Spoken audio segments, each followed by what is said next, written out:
Hello there, weary traveler. Welcome to the inn. Sit, rest your feet. Why, it's a long journey on the road to Tarvalon. Have a cup of tea, or maybe a frothy ale. The light. Why, you're just in time for the entertainment. Here are your hosts, Tracy and Amber. Hello and welcome back. I'm here with my friend Tracy. I'm here with my friend Amber. And this is The Road to Tarvalon, a Wheel of Time podcast. In other news... Yeah, I'm like, now how do I start this out? In other news, we have a merch shop, merchandise. I always feel really weird saying merch, but at the same time, it feels, I like it. Short and a little merch spunky. Shop. We have a merch shop. I think it's hard for me to say because it like comes together. The merch shop. Regardless, we have one. There are a pretty wide range of assorted t-shirts and coffee mugs and bags and buttons and stickers. So if that is something you are interested in, it is on Threadless, and we've got links on Twitter and Instagram. So, nice. And if you can't find them, just message us anywhere and we'll route you to it. Yeah, and I'll make sure to put a link in the show notes for our shop as well so that people can access it right from there. I do just want to say, I think the designs you made are so cool, and there's so much fun stuff. Seriously, I cannot decide what I like the best of what you've made, and I'm really glad that I've got some wiggle room that I can actually purchase some of the coffee mugs. I might have to get the Wisdom phone case. I was gonna say I'm torn. I really like the Wisdom bag, but then again, yeah, I think I would take one of everything. Sadly, they don't have a Google Pixel phone case, but they've got Samsung and iPhones. But yeah, oh well. So if you love Wheel of Time, and we're suspecting you do, and you're interested in some really fun merchandise, we've got some stuff designed, and it's on Threadless, and yeah, go check it out. Go check it out. And now with our regularly scheduled program. Today, friends, we are starting at the beginning all over again. We are reading and reacting to Robert Jordan's first book in the Wheel of Time series, The Eye of the World. We have each read the complete series. It took me technically longer than Amber. We are ready to give into the urge that takes hold of so many of us to dive back in again. And this will be more or less a reread for me. I have gone through certain chapters and certain books and gone through some of the chapters multiple times, especially with note-taking. But this is mostly a reread. It's my second time. And then Tracy has done this multiple times. So, yeah. It's a little embarrassing how much I forget considering how many times I've read certain books. And that's okay. As a rule, Amber and I do our best to try to find a way to come at something a little differently than others have done before us. And I mean, of course, we like to borrow ideas that we think are really good too, but we want to stay like true to our style and our pacing. So for our recaps, we are going to cover 4 chapters each week, and we'll each be taking 2 chapters apiece. And then I wrote in parentheses here, subject to change.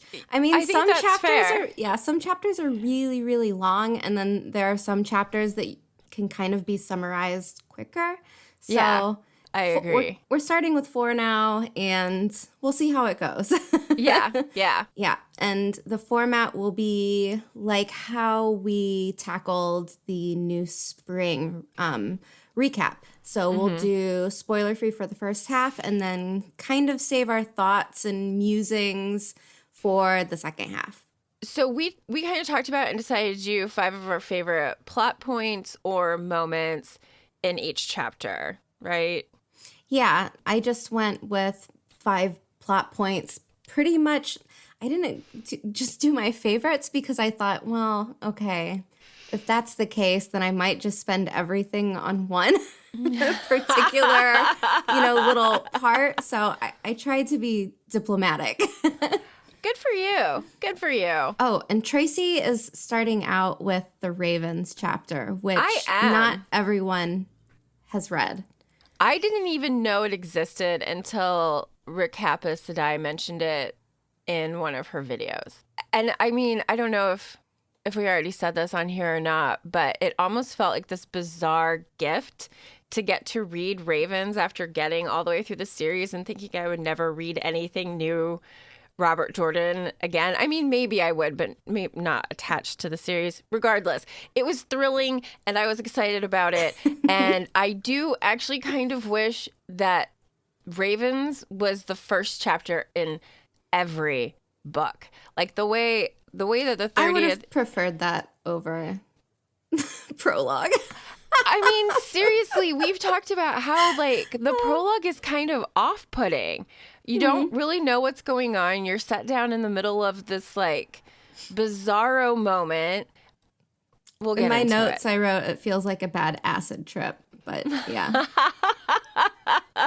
Yes. So, Ravens went into the opening of a young adult reader version, I guess, of Eye of the World. I didn't really look it up. I just know that it's not in like the first edition printing, but it is in the 30th edition, and it goes Ravens prologue, and then it starts chapter 1, chapter 2, and so on. And one of the very best things about this for me is that it's in a teeny tiny Egwene point of view. For people who have read the series and knows Egwene, seeing her as a 9-year-old is kind of adorable. It's sheep shearing time, which is practically a celebration, even though it's work for everybody. But they have like tables of food set up, and the women are shooing away children who are trying to steal honey cakes and whatever. And it feels kind of festive, even though everyone has their role. And Egwene's walking around carrying buckets of water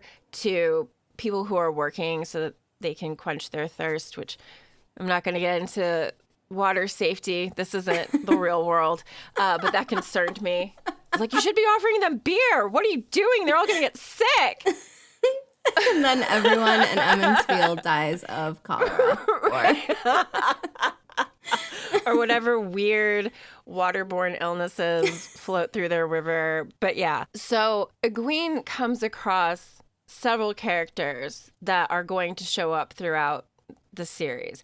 And I loved the introduction of this because it's something that you don't get through the original. So Egwene sees the current wisdom, who is apparently a very old woman, and she's overseeing her apprentice, Nynaeve, who is only 17 years old. And there's a lot of hubbub around Nynaeve being so young. I think probably because the current wisdom's so damn old. And I did put together like just a little tiny mini 101 in the section for chapter 1 that talks about the wisdom, the village council, and the women's circle that show up throughout, especially like the first section, so you can kind of understand why it would be kind of a big deal for the wisdom to be really young. But Egwene she's looking for someone in particular as she's wandering around and helping to like water down everybody who's working really hard. Sorry. I just had like this weird image of her like holding a hose instead, and like all of the men in their Two Rivers woolens. I'm getting like really like sexualized like, car wash style. Men of the Two Rivers calendar. Yeah. Master Luhan is December. Luhan is the one that I was just gonna say. Like. Okay, sorry. I'm just kind of thankful that our minds went in semi-similar places. That was fun. So one of the things that I like about Egwene's point of view is she's like, I'm doing this thing, but not really like everyone else is doing this thing. Like, it's just very cute. But she's starting to look out for Rand because everybody says that she's going to marry him someday, and she's curious about who he is because, I mean, Rand and his father live off in the Westwood, and so they don't come in for village events as often as people who, you know, live in the village would. And so she's just curious about them. And he is, of course, hanging out with Matt and Perrin, and they are like 12 years old. And this is just really funny and kind of sweet because, you know, they're just young again. They're little. Yeah, like, and they're like swaggering and being little boys and like punching each other on the arm and, you know, just things like that. But the mayor calls for the boys and doesn't, like, the messenger that tells them that they're to come see the mayor doesn't tell them why. And Matt's like, dang it, I wasn't actually like getting into trouble yet. I was just thinking about it. How does he know? And instead it becomes... Everyone just knows Matt is up to something. Always. He's just Mr. Mischievous. And I think that's one of the things that I love so much about him. So anyway, the boys all come over and they're expecting to be in trouble. And instead the mayor is like, I forgot I owed you boys a story. And Tam's like, I'll tell you a story. And so Tam offers to tell the story about the real dragon, not a false one. And there's a definite air of uneasiness among the people that have heard him make this statement. In fact, it borders on outrage by a few people around them, because this is just not a story that is very popular. The dragon is thought of as like the destroyer of the world. So Egwene's like, why in the world would we want to hear this story? But then Tam begins to tell his story of the Age of Legends and Lews Therin Telamon. And one of the things that he said in the book is hope faded away like mist in the sun, but the light had a leader who would never give up, a man called Lews Therin Telamon, the dragon. And this causes Egwene confusion because to her, the dragon destroyed everything. How could he possibly have fought for the light when he destroyed everything? And he's known famously as Kinslayer because he killed his entire family. So like, this just doesn't compute for her. Spoiler alert, he killed his family. It's true. It's coming up in the next chapter. Yep. It's, you know, when it's like an Age of Legends, I feel like it's history almost. Yeah. So No, I was like joking. Right. No, I loved it. You were absolutely right. Because I mean, someone new might be, whoa, you just said that he killed his whole family. We haven't even met him yet. That's what Robert Jordan did to us. Yeah. We didn't know either. So Egwene's musing at the end of the chapter, as they're all growing up, was, and if they learned that some of those stories really had been more than stories, well, the War of the Shadow, the breaking of the world, Lews Therin Telamon, how could it matter now? And what had really happened back then anyway?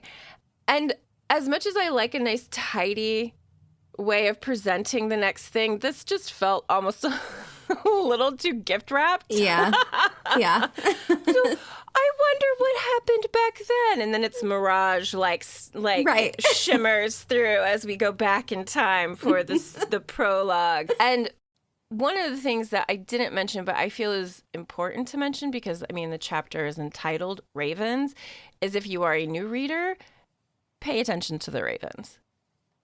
There's a reason why they're there, and it seems like it's not necessarily force-fed in the chapter, but you should definitely be aware of that. Agreed. I think that's about all I've got for that chapter. Maybe Do you have any questions? Because I know you didn't read it.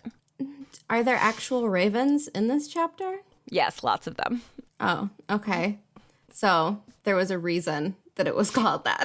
Yeah. No, thank you. Oh my God. Like here, how about I just gloss over that part? Egwene notices, like at first it's one raven, and that raven gets like close to attacked by another bird, and the raven just kind of steps aside and is like, please, you've got nothing on me. And Egwene's like, well, that's weird. Okay. So when we get to chapter 2, then we can talk about, okay. Yeah. Cool. So like because it, like the number increases as she like catches glimpses throughout the day. There's more and more ravens that are watching, and she realizes that the ravens are only watching the men and boys, and she finds that really weird, which I would too. But of course, she's a 9-year-old kid, so she's like, it must just be my imagination. As Trust young your kids gut. tend to do. Yes. Right? Yeah. Okay, and then we are going in reading order. So the next chapter is the prologue of Eye of the World. And I kind of feel like everyone knows the prologue. This is, it is what it is. I feel ya. Yeah. So here's the setting. Lews Therin is wandering around his destroyed palace, and he doesn't seem to notice all of these dead bodies everywhere. And this very wonderful man named Elon Morin Tadroni, a.k.a. me and Tracy like to call him Tenderoni. Do you know or what song Ishamael. Do you know what song was just on my headphones? Tenderoni? Tenderoni. What timing? Sorry, go ahead. So this is Ishamael, one of the Forsaken. Spoiler alert. He shows up and he kind of like shimmers into view. Yeah. And he's really annoyed with Lews Therin because Lews Therin is not even computing what is going on. And this is really upsetting Ishamael. And he calls him a light-blinded fool, which I think is hilarious. This prompts Ishamael to heal Lews Therin of his madness. So Lews Therin eventually kind of like snaps to, and he notices the famous Ilyena, who is laying there dead. And he becomes completely inconsolable. He's crying and just overcome with emotion. Then Ishamael gives him an ultimatum. And he says if he pledges to serve the Dark One now, he will revive Ilyena. And Lews Therin isn't really having it. And he says, I'll kill you. And that's that. So Ishamael... Ishamael has a good laugh about it. And Ishamael says, I didn't kill Ilyena, you did. And which is weird because, we are hearing him being called Kinslayer, and we are getting all of these terms thrown out as, this guy is the dragon and Lord of the Morning and Kinslayer. So we're getting a lot of words to describe these people, and it's not really clear, kind of. I mean, how many of us really know what a Kinslayer is? Right, yeah. Okay. I mean, I was familiar with it because of A Song of Ice and Fire, like Jaime Lannister. Right, Which is another really weird thing that I noticed about, like, comparing these two series is Kinslayer. And another thing is George R. R. Martin had a Sword of the Morning, not Lord of the Morning. So there's a lot of similarities. But anyways... George sat down with Wheel of Time on one side and his notes on the other and was like, okay, I can take that and do this instead. Okay, got that. Yeah, okay. I like to think it was kind of like an homage, sort of like how I feel like Robert Jordan kind of took us through like this Tolkien-esque feel. But yeah, so much stuff in fantasy gets reworked and mixed up, and yeah. That it does. I don't mind it all the time. Sometimes it can be a little bit, I don't know, you don't want anything to feel predictable, I guess. That's true. So pros and cons. So Ishamael explains that the Dark One retaliated after Lews Therin tried to attack and drove Lews Therin and his 100 companions mad. So now we have this explanation as to why Lews Therin Telamon is acting a little bit out of sorts. It's a nice way to put it.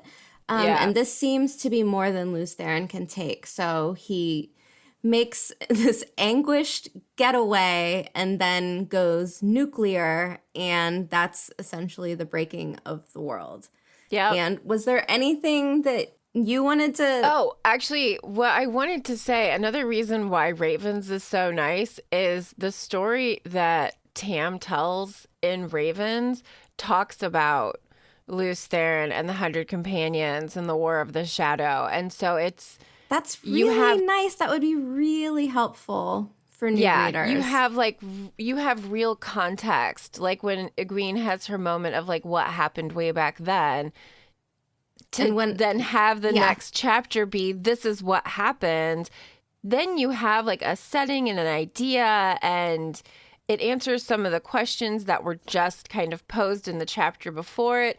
I think the prologue is rough for a lot of people, and I think adding Ravens was a really good idea.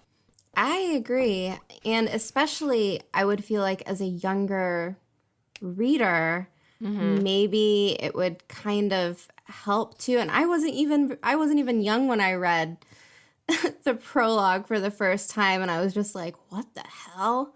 Yeah. And I'm looking at this giant book, and I'm thinking, is this whole book going to be like this? Right. And I put it down.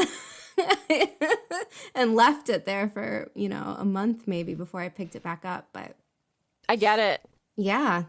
But I get it. But this is also partially because I never read a review. I had no idea what the series was about. I just knew that it was recommended because it was long. And I had waited until I had read about it, and then I saw comments like, well, it's not finished yet. So, and I'm thinking, well, I don't want to deal with that. And then I don't want another Game of Thrones. Yeah. And then once I saw like, oh, they are finished, I'm like, okay, well, that's cool, because if I like it, then I can read it till the end. And yeah, totally worth it. Definitely worth it. Yeah.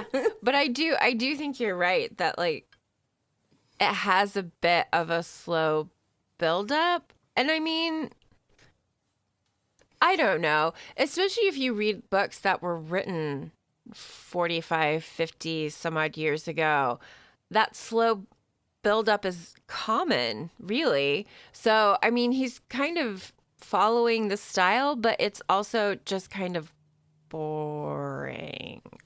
Well, okay, here's the thing. I don't think the prologue is essentially boring.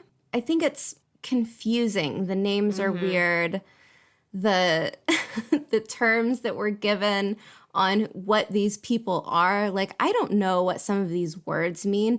Why is he a light blinded fool? What does that mean? Okay, why is traveling spelled with a T? Right. Yeah. How do magnets work? How about a capital T? Sorry about that.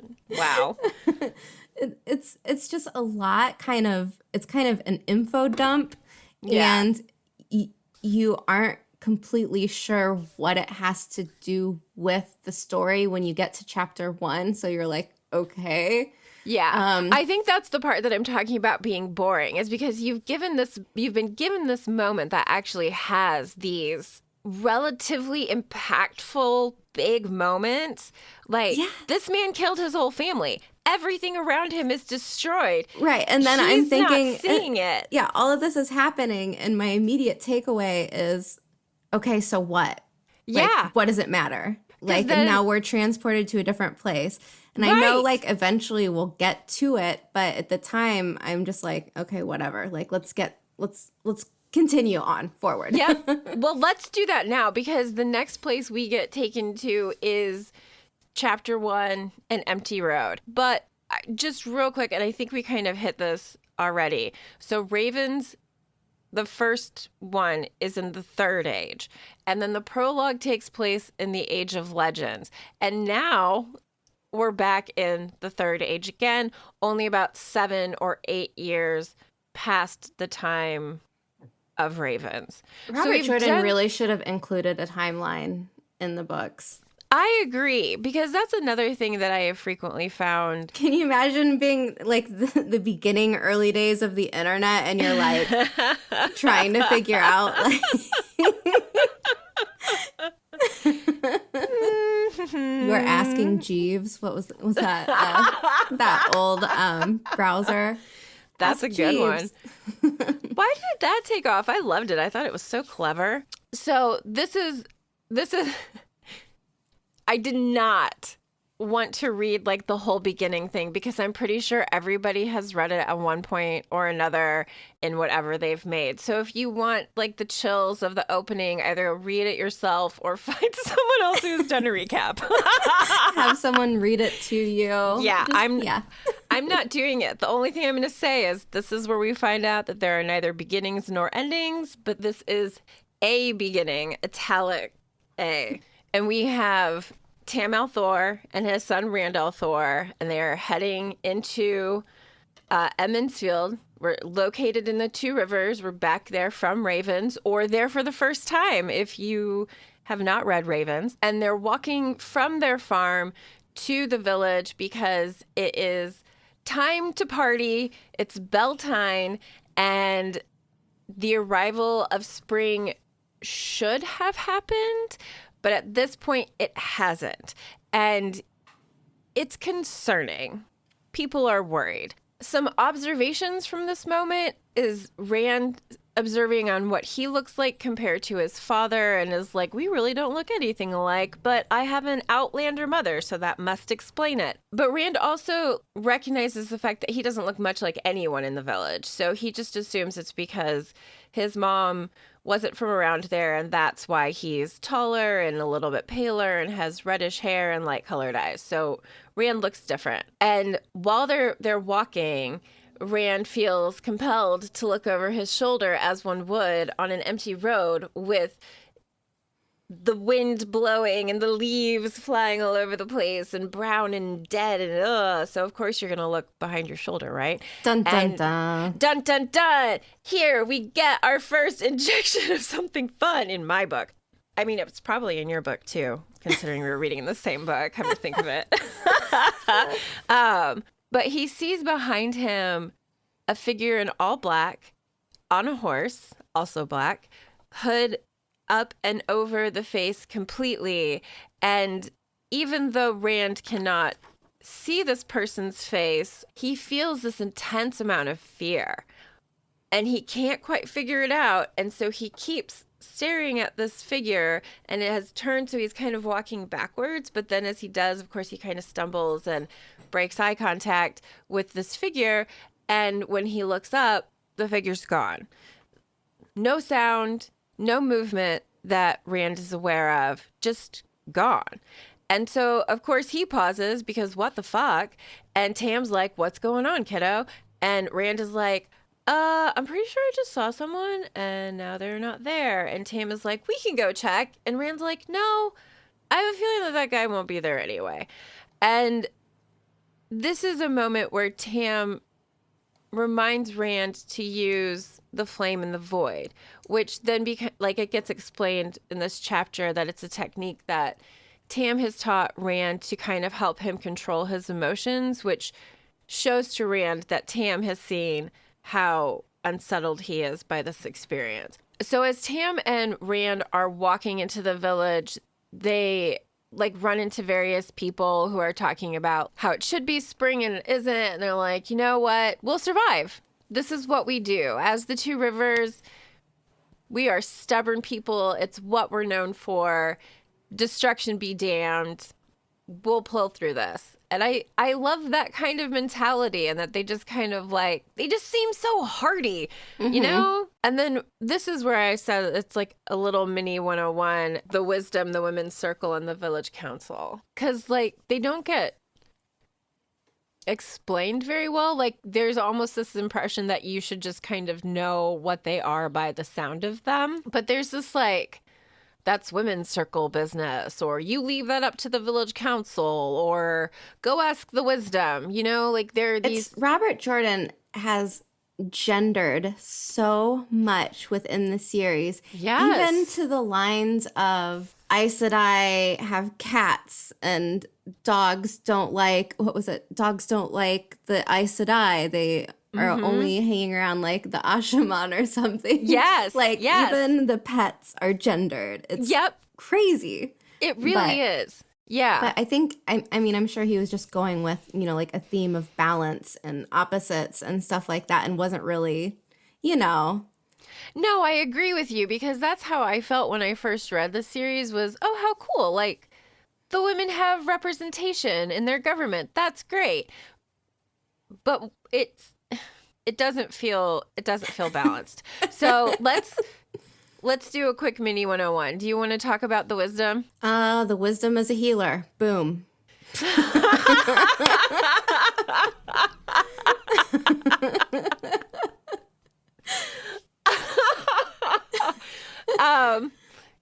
Do you mind if I expand that just a Go tiny for bit? it. Okay, Go cool. for it. Anyway, the reason why I do want to expand this just a tiny bit is that she's responsible for the overall health of the village and then includes the land of the village. So she's supposed to be able to listen to the winds. She has a position of authority and is generally thought to be the equal of the mayor of the village and is chosen by the women's circle, which she is generally acknowledged to be the head of. And this is why, like, when you meet Nynaeve and, like, Senbui is, like, bitching about how young Nynaeve is, it's because she's 24 and can basically put grown men in their places because she's the fucking wisdom. So I thought that was kind of, like, I hadn't really put together, like, the same level of authority as the mayor when I first read it. Like, I just thought healer and advice giver every once in a while, but people aren't really listening to her. And really, that's just more to do with her age than the position itself. She will come at you with a thumping stick. Be prepared. If she's yanking her braid, she is not happy. And then there's also the women's circle and the village council. Those are both just kind of like committees, only they're gendered. They are. And the thing that I found really interesting when I kind of like dug into this last night is the Wheel of Time companion. The women's circle is a group of women elected by women for women's business. And when you read it, it basically sounds like women's business is anything the women decide is women's business. Yeah. They're like, nope, that's ours. The examples given in the book that I thought were interesting was planting and harvesting. And that would kind of make sense because if you're living in this kind of, maybe I want to say outdated gender role type of scenario, women do the cooking. So they would need to know how much they need to can and plan and prepare to feed the families, right? That's a really good point. I think you're right. But the thing that kind of tickled me was in the companion, it claimed that there are clearly delineated lines and areas of responsibility between the women's circle and the village council.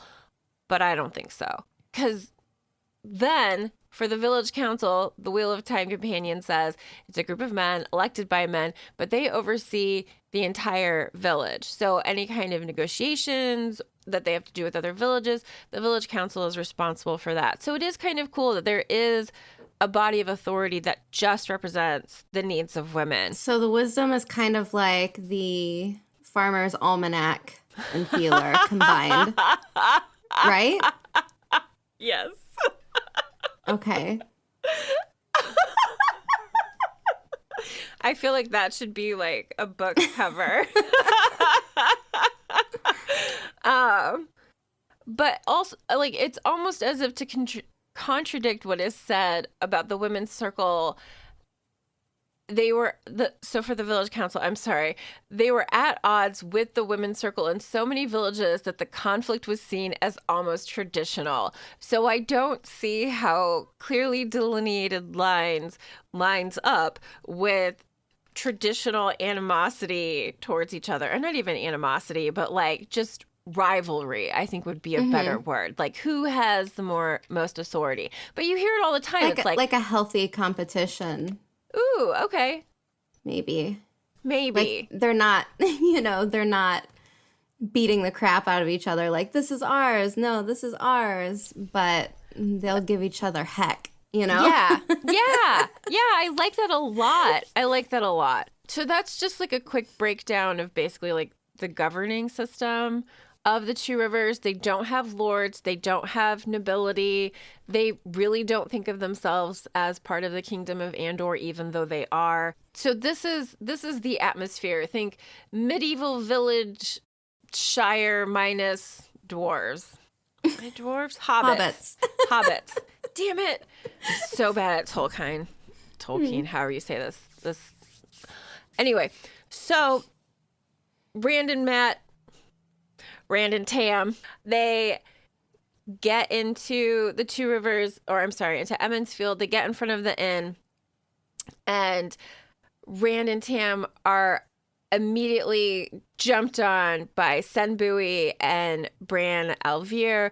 Bran is the mayor. Sen is a dick, but he's also on the village council, and he is bitching up a storm about how horrible Nynaeve is, and Bran's trying to temper this happening, and Rand's zoning out because he doesn't give a fuck. But in this moment of zone out, there's a tug on his sleeve. And of course he turns around, and who's there but one of my favorite characters, Matrim Cawthon. And I liked this moment, I have to admit, because the series gets dark, you know? And I mean, I don't think that that's a spoiler of any kind. At least I hope it's not. Like, I don't think so. I mean, how this whole series starts out with the prologue of Lews Therin killing everyone in his castle. So good point. I mean, it can't get too much darker. Already a little dark. Yeah. Maybe not even a little. Good point. But in this moment in the book, Rand glanced down and had to grin. Mat Cawthon crouched beside the cart so Tam and Bran and Sen could not see him, his wiry body contorted like a stork trying to bend itself double. And what really got me on that is the grin. Like, they're two boys, you know? And Matt, of course, is there because he's like, I caught a badger. As one does. As one does on a feast day. So how about we bounce out of here before your dad realizes that I'm here and makes us do work because I hate work.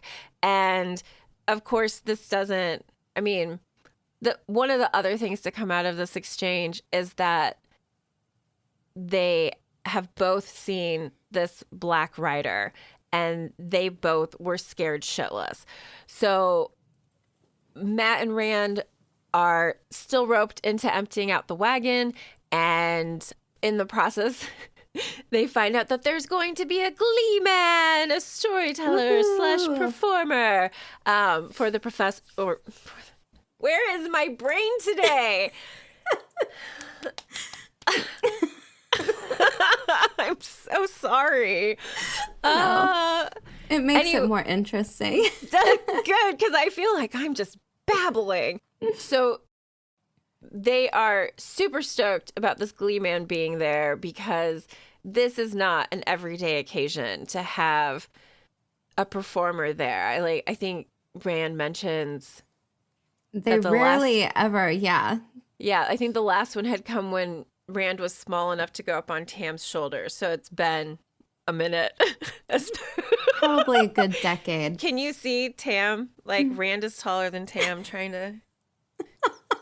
As old as they are now. That's hilarious. Come here, my boy. Climb on up so you can see. But of course he'd be able to see. He's the tallest person in the village. Okay, I'm sorry. This is apparently me this morning. All right, so Matt and Rand, excited about the Gleeman, Chapter 2.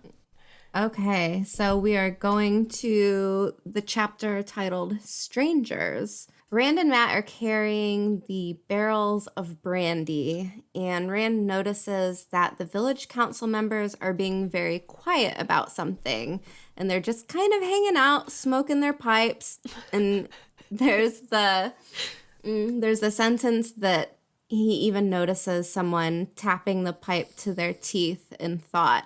And Matt is trying to avoid Master Luhan because Matt started a rumor that there was a ghost town, that there were ghost hounds, and then covered Master Luhan's dog in flour and let it loose. So Of course he did. yeah, so Master Luhan is kind of giving Matt the eye. So Matt's like, hey, let's get out of here. Mm-hmm. And then we are approached by Egwene, and this is one of Rand's younger friends.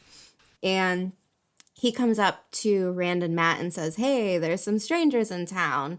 And Rand is still really nervous about this cloaked rider, but Egwene is like, no, it's this guy and this woman. And then he goes on to describe these two characters in great detail. And it is Lan and Moraine. Mm-hmm. And he says that the woman Moraine has been asking lots of questions.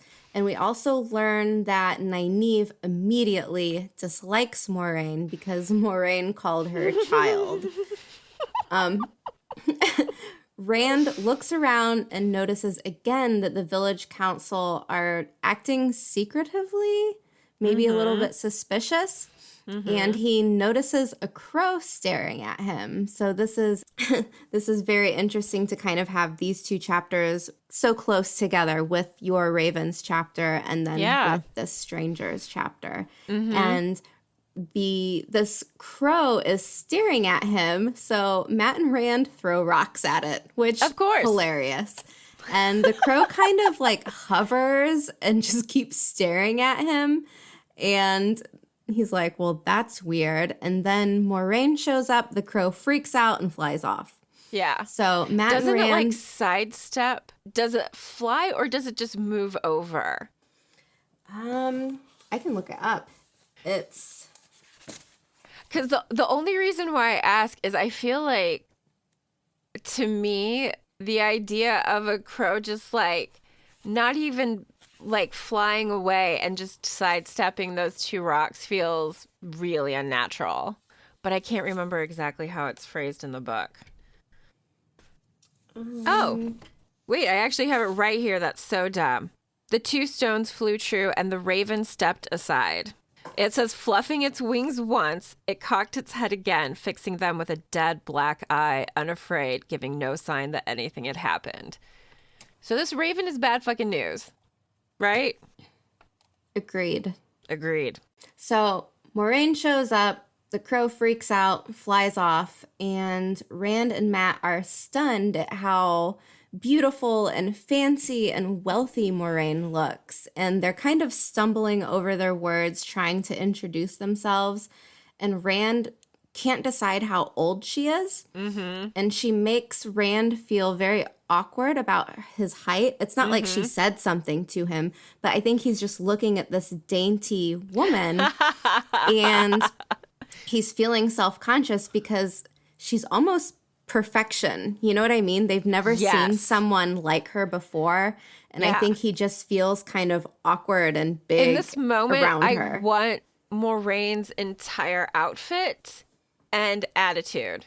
You know what I mean? I already have, in my notes, I have words about that. But yeah, so Moraine gives each of the boys a coin. So this is Egwene, Matt, and Rand. And she says she wants to know all about them, but later.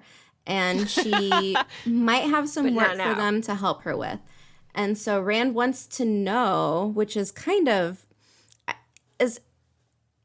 kind of awkward and unprepared and not able to speak well in front of her. He kind of just comes at her with like, well, I want to know what you're doing. Which I thought was a little bit interesting. Yeah. And she it's says, unexpected. And she says she's here to learn about some stories. Mm-hmm. Yeah, she takes her leave, and then Lan, the man who is with her, moves in and follows her. So first off, would we want to take our little break now, or seems like a good spot? Yeah. Okay. Yeah, cool. because I mean, the next thing is, that's 48 minutes. That's good timing, really. Yeah. Cool. Yeah, break time. Okay.